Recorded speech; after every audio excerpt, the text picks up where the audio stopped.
A plastic bag, poly bag, or pouch is a type of container made of thin, flexible plastic film, non-woven fabric, or plastic textiles.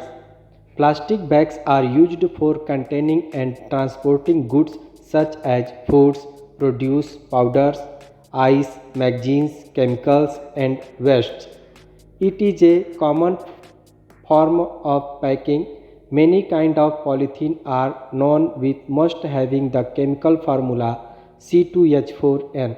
PE is usually a mixture of similar polymers of ethylene with various value of N. It can be low density or high density. Low density polythene is extruded using high pressure 1000 to 5000 atm and high temperature 520 Kelvin, while high density polythene is extruded using low pressure 6 to 7 atm and low temperature 333 to 343 Kelvin.